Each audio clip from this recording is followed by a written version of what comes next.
Dans, dans ce même sens, je relisais tout à l'heure, cet après-midi, l'appel de Gédéon. Et puis je crois qu'il y avait aussi quelque chose pour quelqu'un ce soir, où cet l'ange de l'Éternel vient, arrive vers Gédéon, puis dit « Vaillant héros ». Et puis il dit pas seulement « Vaillant héros », il dit « L'Éternel est avec toi ». Et puis c'est là que Gédéon dit « Ah, mon Seigneur, ah, si tu es avec nous, si tu es pour nous, si tu es avec nous, pourquoi tout ce qui se passe? Pourquoi on est là, pris sous Madian ?» Et il écoute son discours, l'ange de l'Éternel ne dit rien, puis après, il le renvoie encore. Il dit « Mais c'est moi qui t'envoie, va avec la force que tu as. » Et je trouve ça tellement fort. Il y a un appel ce soir. Qui enverrai-je? C'est lui qui nous envoie. Mais il dit, va avec la force que tu as. Moi, je t'envoie. Des fois, on se complique tellement. On aimerait tellement être le vaillant héros, mais c'est lui qui nous qualifie de vaillant héros parce qu'il nous qualifie de sa force. Il nous donne sa force, il nous envoie, mais nous, avec nos propres forces, on n'a pas grand-chose. Alors peut-être que c'était pour quelqu'un ce soir. Ce soir, on va continuer dans notre pensée d'agir pendant qu'il fait encore jour. Alors bon, il fait déjà nuit, mais j'espère que ça va aller quand même. Mais je suis sûr que oui. Et puis, je vais essayer d'être pas trop long pour qu'on puisse prendre encore du temps. Donc hier, on a pris du temps d'écoute. On a essayé d'écouter. Je ferai un petit lien à la fin de ce que j'ai prévu de dire ce soir avec ce que Jean-Jacques a dit hier. Mais on aimerait aussi continuer dans ce temps d'écoute. On a dit c'est un peu une image progressive. On reçoit des choses, puis que le Saint-Esprit puisse continuer à nous montrer d'autres choses ce soir. Alors moi, quand j'ai cette idée pendant qu'il fait encore jour, c'est quelque part pendant qu'il est encore temps, eh ben, j'ai vraiment cette pensée de ce verset qui parle de racheter le temps. Alors ce verset, on le trouve dans Éphésiens, enfin Paul on l'utilise deux fois, dans Éphésiens et dans Colossiens. Éphésiens au chapitre 5, c'est les versets 15 et 17 qui vont nous intéresser ce soir, où il est dit « Faites donc bien attention à la façon dont vous vous conduisez ou dont vous marchez. Ne vous comportez pas comme des fous, mais comme des sages. Rachetez le temps, car les jours sont mauvais. C'est pourquoi ne soyez pas stupides, mais comprenez quelle est la volonté du Seigneur. » Amen. Alors peut-être dans vos traductions, vous avez comme des fous, comme des insensés. Alors c'est un peu trash ce soir, insensé, stupide, on n'insulte personne. Mais on va comprendre un tout petit peu déjà ce que c'est être un insensé. L'insensé ou le fou, c'est celui qui agit comme s'il n'y avait pas de Dieu, simplement. D'accord ? Donc c'est un peu notre nature sans Dieu. Quand on parle toujours de notre chair, c'est notre nature propre qui est sans Dieu. Et puis c'est ça être un insensé, c'est vivre en pensant qu'il n'y a pas de Dieu, ou c'est vivre sans réaliser qu'il y a un Dieu, ou c'est laisser vivre notre chair, et plus l'esprit de Dieu en nous. En Romains 1, on trouve une autre, on pourrait dire comme une petite définition de ça. Romains 1 au chapitre verset 20. Il est dit, en effet, les perfections invisibles de Dieu, sa puissance éternelle et sa divinité se voient depuis la création du monde. Elles se comprennent par ce qu'il a fait. Après, il dit, ils sont donc inexcusables, puisque tout en connaissant Dieu, ils ne lui ont pas donné la gloire qu'il méritait en tant que Dieu et ne lui ont pas montré de reconnaissance. Au contraire, ils se sont égarés dans leur raisonnement et leur cœur sans intelligence a été plongé dans les ténèbres. Ils se vantent d'être sages, mais ils sont devenus fous et ils ont remplacé la gloire du Dieu incorruptible par des images qui représentent l'homme corruptible, des oiseaux, des quadrupèdes et des reptiles. Alors, on voit là comme une image de qu'est-ce que c'est devenir fou. Ils ont tout pour connaître Dieu, mais finalement, ils le renient, ils le reconnaissent pas dans ce texte. Ils remplacent la gloire du Dieu incorruptible par des images.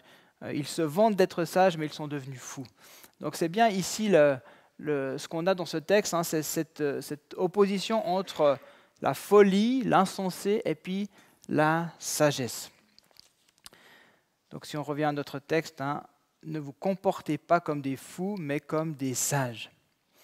Alors la sagesse, on pourrait en faire une grande prédication, mais la sagesse ici, ce n'est pas non plus la sagesse philosophique, hein, à la grecque de ce moment-là, ce n'est pas la philosophie, ce n'est pas le sophisme, etc. La sagesse, c'est reconnaître l'existence de Dieu, justement. C'est non seulement le reconnaître, mais c'est aussi lui obéir. Hein, c'est mettre en pratique, c'est reconnaître qu'il y a un Dieu et agir. D'accord ? Ça nous pousse à l'action. Si on reconnaît qu'il y a un Dieu, alors on lui obéit, donc on passe à l'action. Et puis après, il y a cette notion de racheter le temps. Puis ça, c'est intéressant pour nous, peut-être ce soir, dans notre thématique tout spécialement. Alors c'est vrai que déjà dans le temps qu'on vit, on voit qu'il y a des gens qui n'ont pas le temps de tout faire. Hein. On n'a souvent pas le temps. Il y a des grandes œuvres qui sont des œuvres inachevées, n'est-ce pas ? Que ce soit en art, en musique, hein, il y a des œuvres inachevées. C'est-à-dire que la personne, elle n'a pas eu le temps de terminer ce qu'elle avait commencé de faire, puis elle est morte. Hein, ça arrive, n'est-ce pas ? Vous avez déjà entendu ça. Donc, en fait, on a un temps qui nous est donné. Et puis, racheter le temps qui est là, ce n'est pas le temps chronos. On aurait pu penser, moi je pensais, en fait, c'était le temps chronos, mais non, c'est le temps kairos. Donc, le temps qu'on dit c'est le temps de Dieu. En fait, c'est la mesure, c'est un laps de temps que Dieu nous donne. C'est un temps mesuré, c'est un temps donné, un temps alloué, d'accord, dans la définition du temps de Dieu, du temps kairos. Donc en fait, racheter le temps, racheter, ça fait appel à la rédemption. Okay, on rachetait un esclave, hein, mais c'est comme si on lui permettait de lui donner une nouvelle chance, hein, quelque part, on lui donnait le salut, on lui donnait la rédemption. Et cette idée de sauver le temps, de racheter le temps, donc de bien utiliser la mesure du temps que Dieu nous donne. Et c'est exactement ce que Jésus dit. En fait, agir pendant qu'il fait jour, c'est agir, donc faire la volonté de Dieu, se mettre au service de Dieu, se mettre à part pour le service de Dieu dans ce temps-là. Ça, c'est racheter le temps. C'est bien utiliser la mesure du temps qui nous est donné. Parce que nous, on ne la connaît pas, cette mesure. On peut dire que c'est la mesure de notre vie. Lui, il connaît le nombre de nos jours. Mais en fait, racheter le temps, c'est se mettre au service de Dieu soi-même. Se consacrer à Dieu, c'est racheter le temps. C'est bien utiliser le laps de temps que Dieu nous donne. Ok ? Donc ça va vraiment dans notre thème. Donc c'est intéressant que que Paul nous parle de ça, juste après avoir donc dit, marcher, non pas comme des fous, mais comme des sages. Puis il ajoute encore racheter le temps parce que les jours sont mauvais. Donc non seulement le temps est donné, mais en plus le jour dans lequel nous sommes est mauvais. Alors bien sûr, dans le contexte des Éphésiens, on sait, hein, Éphèse était une ville corrompue, il y avait énormément de paganisme, il y avait des hérésies, c'était un peu une ville de débauche, c'est un peu la définition qu'on en fait. Et puis là-dedans, à eux, aux Éphésiens, il dit, mais rachetez le temps, quoi. Sauvez cette mesure de temps-là, parce que c'est mauvais dans le temps que vous êtes. C'est compliqué. Et puis, j'ai trouvé intéressant de juste regarder dans Apocalypse ce qui est dit de l'église d'Éphèse. Apocalypse 2, donc dans ce message aux 7 églises. Apocalypse 2, c'est l'église d'Éphèse. Il est dit, écrit à l'ange de l'église d'Éphèse, voici ce que dit celui qui tient les 7 étoiles dans sa main droite, celui qui marche au milieu des 7 chandeliers d'or. Je connais tes œuvres, donc il parle à l'église d'Éphèse, je connais tes œuvres, ton travail et ta persévérance. Je sais que tu ne peux pas supporter les méchants. Tu as mis à l'épreuve ceux qui se prétendent apôtres sans l'être, et donc tous ceux, ces hérésies, etc. Et tu les as trouvés menteurs. Oui, tu as de la persévérance. Tu as souffert à cause de mon nom, et tu ne t'es pas lassé. Mais ce que j'ai contre toi, c'est que tu as abandonné ton premier amour. Souviens-toi donc d'où tu es tombé, repens-toi et pratique tes premières œuvres. Sinon, je viendrai bientôt à toi et j'enlèverai ton chandelier de sa place, à moins que tu ne changes d'attitude, donc que tu te repentes, autrement dit. Donc il y avait un avertissement là, ce message était quelques dizaines d'années plus tard que la lettre de Paul aux Éphésiens. On voit qu'à quelque part, ils n'ont pas rien fait, il y a eu de la persévérance, mais il y avait toujours cette question du premier amour, des premières œuvres. Et on sait historiquement que l'église d'Éphèse, elle va en fait s'arrêter, elle va disparaître au IIe siècle. Donc c'est comme si on pourrait se dire, il y a eu un avertissement, mais ils n'ont pas su peut-être racheter le temps. Ils n'ont pas su vivre ce que Dieu leur demandait dans ce temps-là. Alors ça peut paraître un peu carré en le disant comme ça, mais voilà, c'est une réalité. L'église d'Éphèse s'est éteinte. Okay, et c'est comme si cette lumière sur ce chandelier a été éteinte. Hein, elle a été retirée. Donc, racheter le temps, c'est pas rien de racheter le temps, de bien utiliser le temps que Dieu nous donne. Et puis, je termine presque au verset 17, il est dit, c'est pourquoi ne soyez pas stupides, mais comprenez quelle est la volonté du Seigneur. Donc l'enjeu, il est toujours là, c'est de comprendre la volonté du Seigneur. Racheter le temps, se mettre à son service dans le temps qu'il nous donne, donc ne pas perdre du temps avec autre chose. Et je pense qu'on est les pros pour perdre du temps avec autre chose. Hein, mais se dire, ok, c'est quoi que Dieu me demande? Et maintenant, c'est ça ma priorité. Okay, et donc, c'est quoi que Dieu me demande? C'est quoi faire la volonté de Dieu? Ne soyez pas stupides, mais accomplissez la volonté de Dieu. Alors, ce serait aussi peut-être long, mais c'est là notre défi, c'est de comprendre ça. Et je reviens à ce qu'on a lu hier, Jean 4, 34, Jésus a dit, ma nourriture, c'est de faire la volonté de celui qui m'a envoyé et d'accomplir son œuvre. Donc ça, c'est la nourriture de Jésus, ça doit être la nôtre aussi. Hein. Notre nourriture, c'est de faire sa volonté. Puis c'était extraordinaire de finir avec ça hier, parce que finalement, les disciples disent à Jésus, mais t'as pas mangé, hein, t'as pas mangé. Ils veulent lui donner de la nourriture solide. Puis il dit, non, mais ma nourriture, c'est de faire la volonté de Dieu, du Père. Extraordinaire. Et ça doit être notre demande, notre cri ce soir, dans cette semaine de jeûne. Je ne veux pas de la nourriture solide, mais j'aimerais comprendre. J'aimerais faire ta volonté, Seigneur. J'aimerais que ce soit ça ma nourriture. Et peut-être ce n'est pas encore clair, peut-être que ce n'est pas encore clair pour chacun de vous, quel est l'appel du Seigneur sur votre vie, mais il y a un appel, et c'est un appel de tous les jours, de nouveau, qu'il ne faut pas compliquer. C'est peut-être simplement d'aimer comme Jésus aime, parce que c'est simple et pas simple. Hein. Voilà, mais de vivre comme Dieu nous le demande. Donc on avait terminé hier aussi avec cette idée de lever la tête, de voir les champs qui sont blancs. Et puis du coup, on avait pris là-dessus, Seigneur, c'est quoi ces champs qui sont blancs pour l'escale? C'est quoi ces champs qui sont blancs pour ma vie? C'est où que je dois aller? C'est quoi faire ta volonté aujourd'hui? Et en fait, moi, je voudrais vous poser cette question ce soir, c'est où est-ce que Dieu est en train d'agir? Et ça, c'est une question importante parce qu'en fait, c'est ce qu'on appelle entrer dans une dimension missionnelle. C'est-à-dire que Dieu est à l'œuvre. Dieu est déjà à l'œuvre. Dieu ne nous a pas attendus. Dieu, il souffle. Dieu, il agit. D'accord? En fait, l'idée, c'est d'agir avec lui, de se joindre à l'action de Dieu. Okay? Donc, c'était de comprendre, mais ok, Seigneur, c'est où que tu es en train d'agir? C'est où que tu es en train de souffler? Qu'est-ce que tu veux faire maintenant? Ou qu'est-ce que tu as commencé à faire dans cette ville d'Yverdon que nous, on ne voit pas? Que nous, on n'a pas encore compris. Et c'est de se joindre à son œuvre. Okay? Donc ça, c'est entrer dans cette dimension d'église missionnelle. Et j'aimerais donc terminer avec ça. Ça va nous donner quelques pistes de prière. C'est tiré de ce livre-là, Une église centrée sur l'évangile, de Timothy Keller, qui était un pasteur enseignant extraordinaire, qui est décédé récemment, il y a 2-3 ans, non? Comme ça. Alors on peut mettre la slide. Donc je vous propose 6 marques d'une église missionnelle. La première marque, c'est une église, bon, j'ai mis l'église doit repérer et dénoncer les idoles de la société. Donc, l'église missionnelle devra dénoncer et affronter les idoles de la société. Ça, c'est la première chose.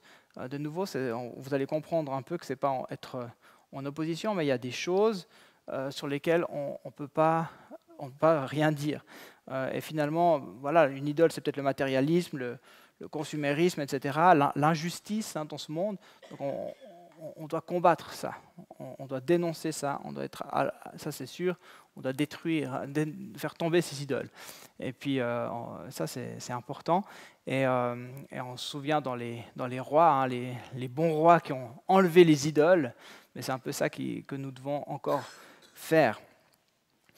La deuxième chose, si elle veut toucher les gens dans une culture post-chrétienne, l'Église missionnelle doit reconnaître que la plupart des présentations de l'Évangile que nous avons formulées ces dernières années et qui sont à la mode tomberont dans l'oreille de sourds.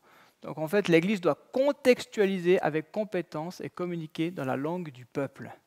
Et on doit accepter, on doit reconnaître que notre manière de communiquer l'Évangile aujourd'hui, eh ben, elle n'est plus en adéquation. Ça ne veut pas dire qu'on va changer l'Évangile, mais ça veut dire comment on peut contextualiser avec compétence, communiquer dans la langue du peuple, que les gens comprennent ce qu'on dit. D'accord ? Encore en besoin de l'écran, merci. La troisième chose, l'Église doit former des gens et leur fournir les outils nécessaires pour qu'ils soient à même d'accomplir une mission dans chaque domaine de leur vie. Et puis ça, c'est justement, ça vous concerne exactement vous, là où vous êtes. C'est revenir aussi à cette notion que, justement, vous êtes, vous, en mission tous les jours, en fait. Là où vous êtes, c'est ce sacerdoce universel. Là où vous êtes entre les mains de Dieu, vous êtes utile, vous pouvez faire sa volonté. Et en fait, l'Église doit être là pour vous équiper, pour vous donner ce dont vous avez besoin. Mais la mission se fait par chacun d'entre nous, là où nous sommes, dans toutes les sphères de la société. OK ? Quatrièmement, l'Église doit être une contre-culture utile au bien commun. Donc, c'est pas... il y a cette phrase qui dit « Cependant, même si l'Église chrétienne doit se distinguer, elle doit s'établir au sein de son environnement et non s'en séparer. » Donc, en fait, c'est amener la culture du royaume de Dieu. Donc, c'est à quelque part une contre-culture par rapport à la culture d'aujourd'hui, sans se séparer de la réalité des gens et du terrain. Donc ce n'est pas l'Église qui doit être d'un côté, non, elle amène la culture du royaume, une contre-culture qui est positive et qui amène une transformation dans la société. Okay ? Et puis, cinquièmement, l'Église doit être elle-même contextualisée et doit s'attendre à ce que des non-croyants et des personnes en recherche s'impliquent dans la plupart des domaines de sa vie. Là, il parle d'une église qui doit être poreuse. Donc l'Église missionnelle doit accueillir, elle sait accueillir ceux qui doutent, elle sait les inclure. Et ça, c'est de plus en plus une réalité. De plus en plus de gens vont venir dans nos communautés parce qu'ils cherchent quelque chose, mais ils ont peut-être pas encore fait une démarche de conversion.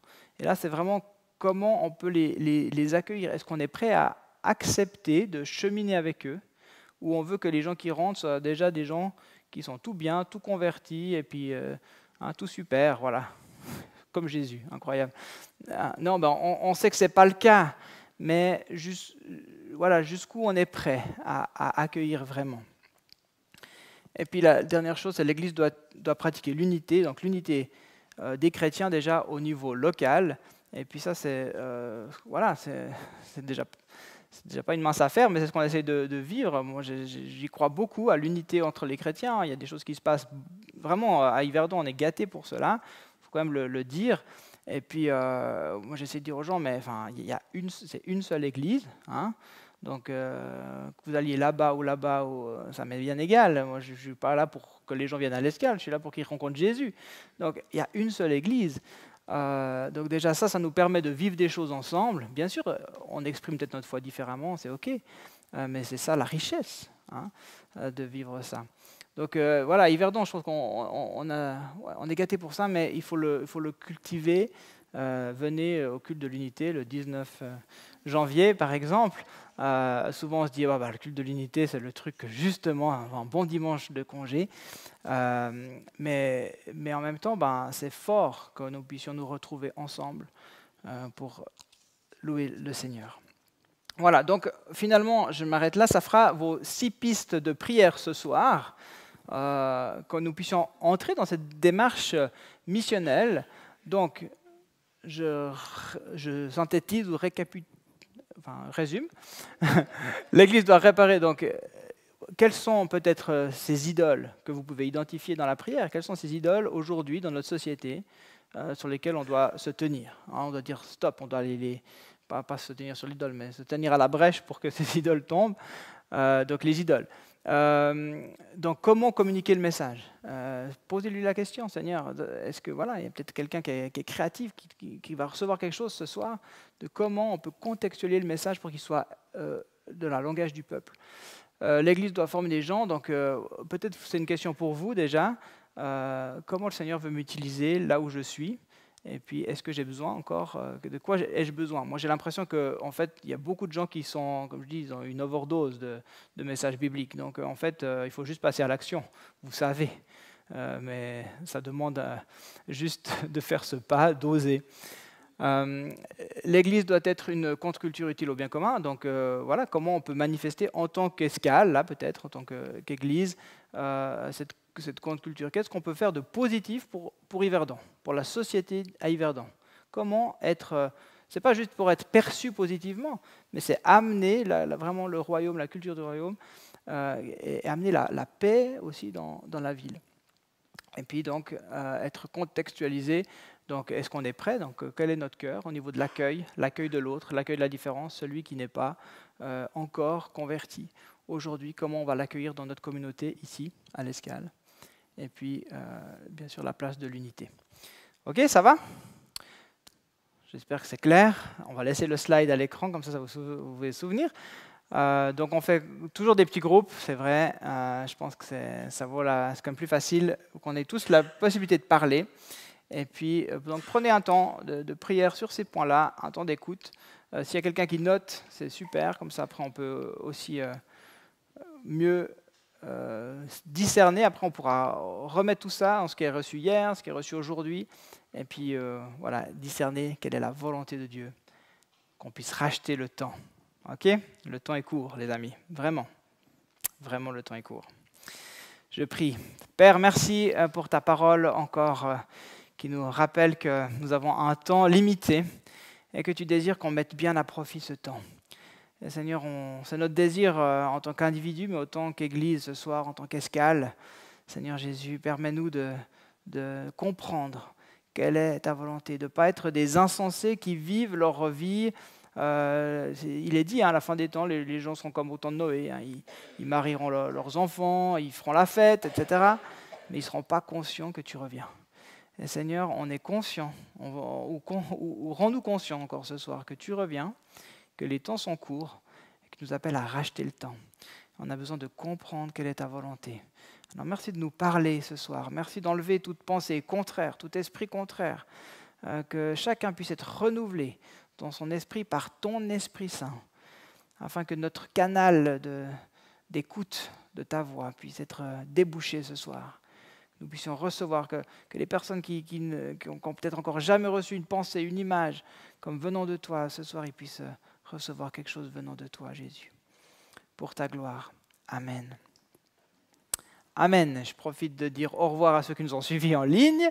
Et prenez aussi un petit temps encore chez vous pour prier et chercher la volonté de Dieu. À bientôt, à demain.